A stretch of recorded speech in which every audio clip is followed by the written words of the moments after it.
Rich dad को David और गुलायत की कहानी बहुत पसंद थी। शायद वो खुद को डेविड मानते थे क्योंकि उन्होंने भी जीरो से शुरुआत की थी, लेकिन बाद में बिजनेस की दुनिया के बड़े बड़े गुलायत्स को टक्कर देने लगे। रिच डैड कहते थे डेविड ने गुलायत को इसलिए हराया क्योंकि वो लेवरेज की पावर जानता था।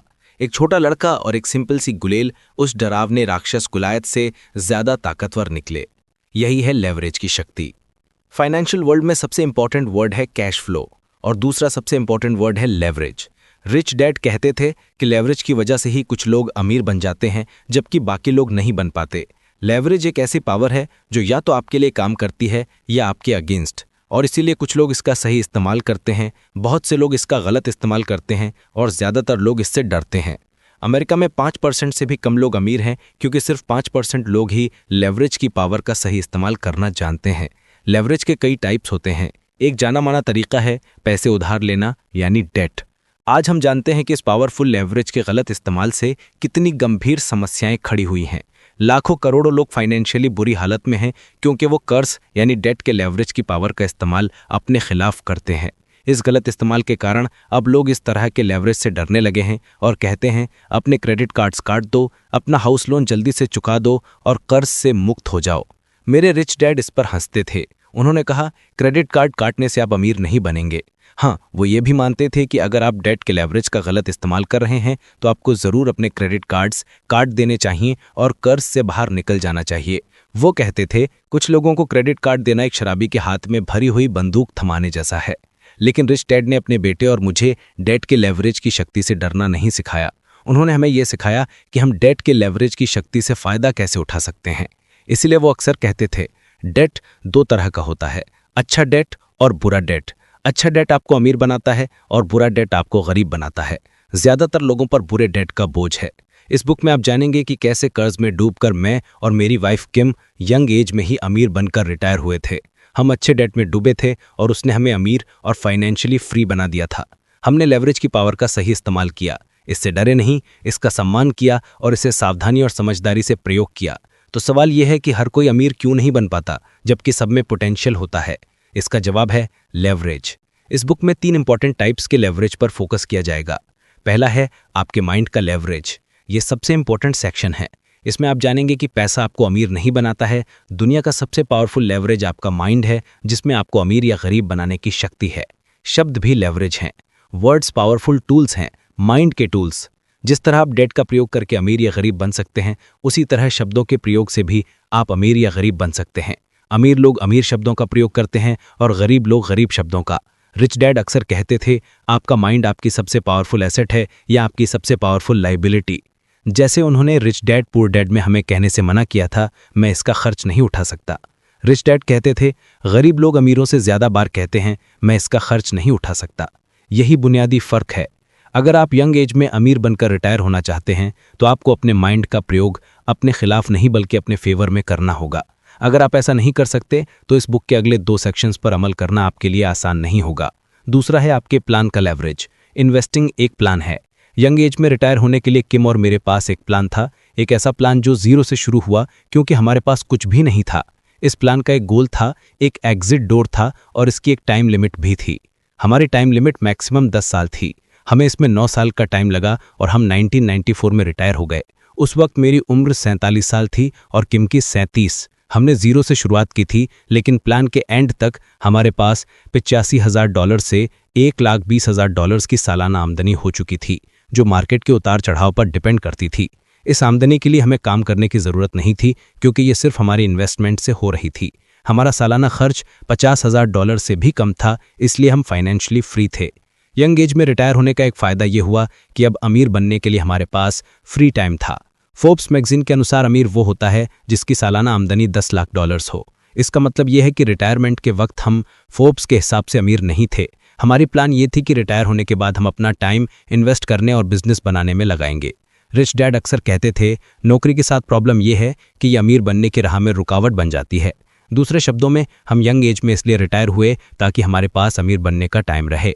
तीसरा है आपके एक्शंस का लेवरेज। फेंस पर बैठे 3 पंछियों की कहानी हम सबने सुनी है। सवाल है अगर उनमें से 2 पंछी उड़कर दूर जाने का फैसला कर लें तो कितने पंछी बचेंगे? जवाब है 3 पंछी फिर भी बचेंगे।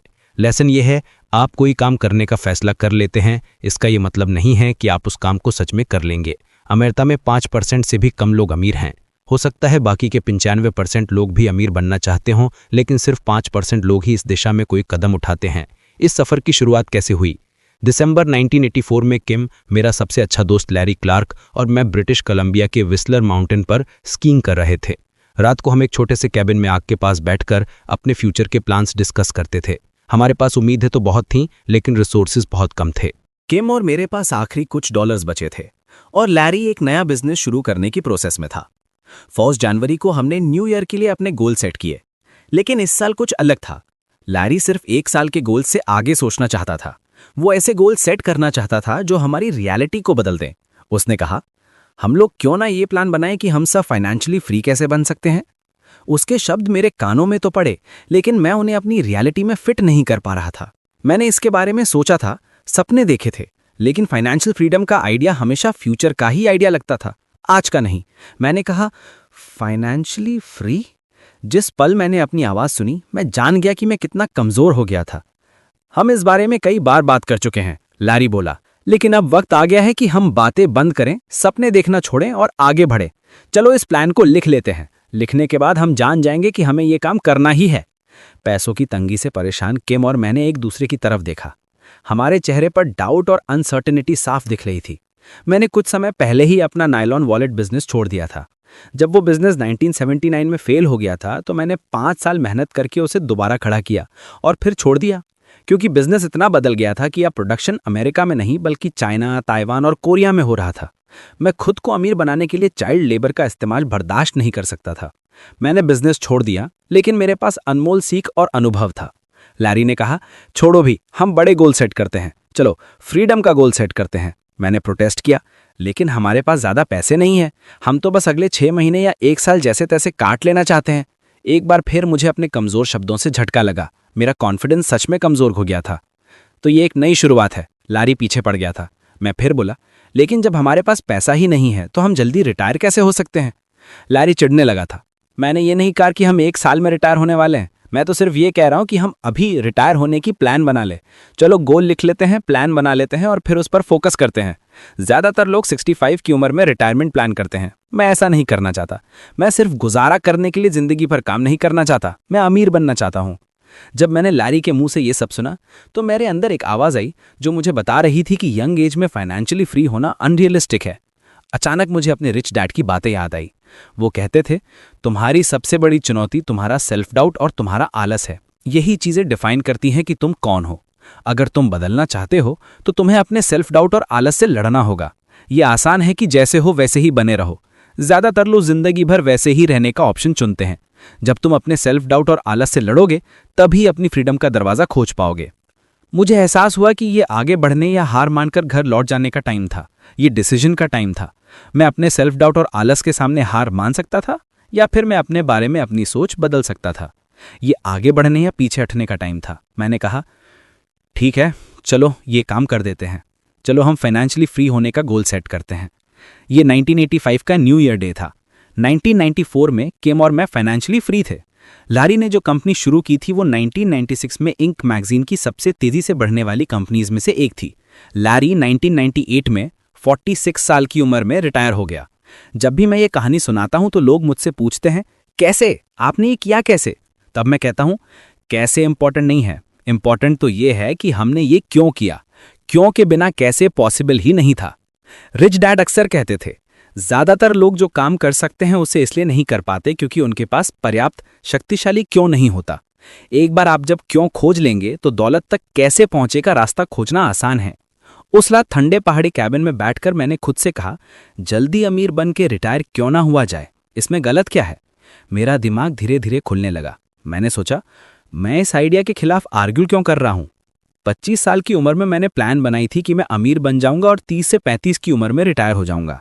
लेकिन वॉलेट बिजनेस फेल होने के बाद मेरा सपना टूट गया था और मेरा कॉन्फिडेंस भी चला गया था। उस रात आग के पास बैठकर मुझे एहसास हुआ कि दरअसल मेरे कॉन्फिडेंस की कमी ही आर्ग्यू कर रही थी। मैं उस दर्द से बचना चाहता था जो बड़े सपने के पूरा ना होने पर होता है। मैंने सपना देखा था और मैं फेल हो गया था।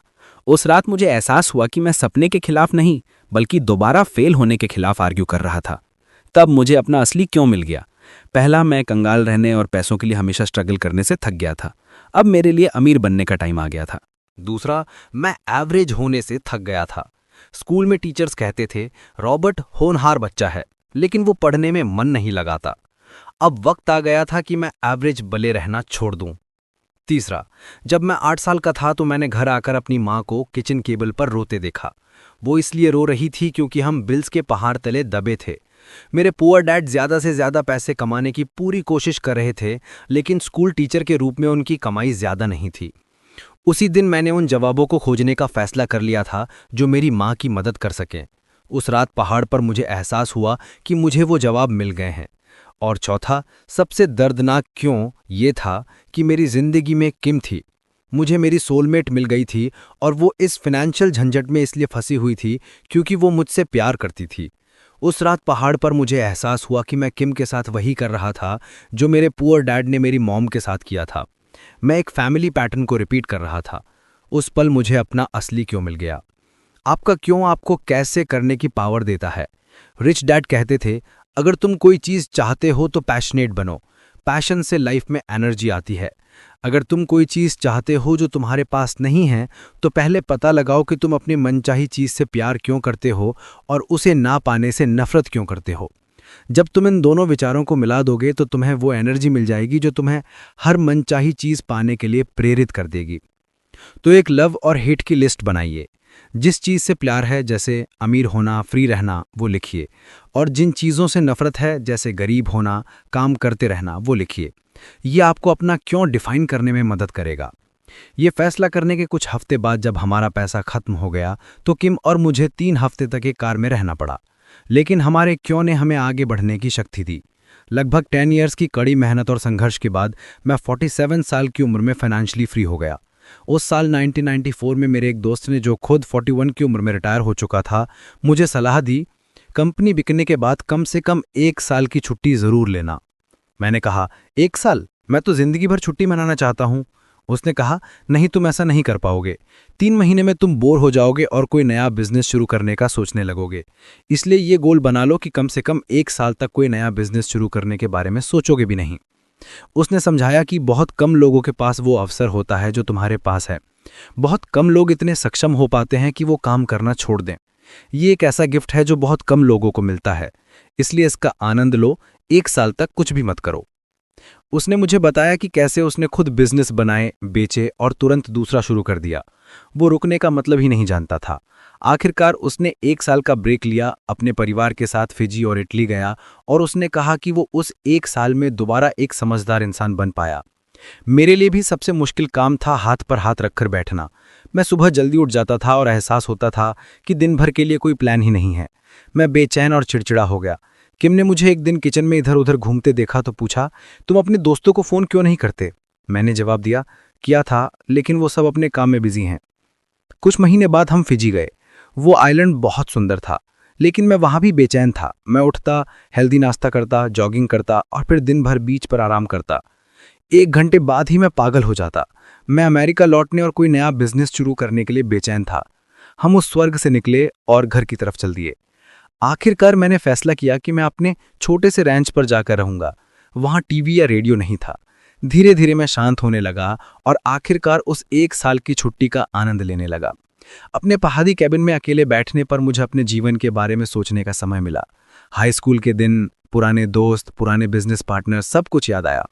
अकेले टाइम स्पेंड करने से मुझे अपने पास्ट की यादों को दोबारा देखने का मौका मिला। मुझे एहसास हुआ कि हम सब में अच्छा और बुरा बनने की क्षमता होती है, लेकिन मेरी जिंदगी एवरेज थी। लेकिन उस पहाड़ पर बैठने की वजह से मेरी एवरेज जिंदगी भी मेरे लिए बहुत खास बन गई। मैं अपने अतीत, अपने दोस्तों, अपने परिवार और खुद से दोबारा जुड़ा। उस 1 साल ने मुझे दोबारा जिंदगी शुरू करने का मौका दिया और यही मुख्य कारण है जिस वजह से मैं सलाह देता हूं कि आप जितना जल्दी हो सके रिटायर हो जाएं। इससे आपको दोबारा अपनी जिंदगी शुरू करने का मौका मिलेगा। जिंदगी के दौड़ भाग का महत्व तभी समझ में आता है जब आपके पास करने के लिए कुछ नहीं होता। तो आप जिस भी हालत में हैं, उसके महत्व को समझने के लिए एक पल निकालें, क्योंकि कल ये सिर्फ एक याद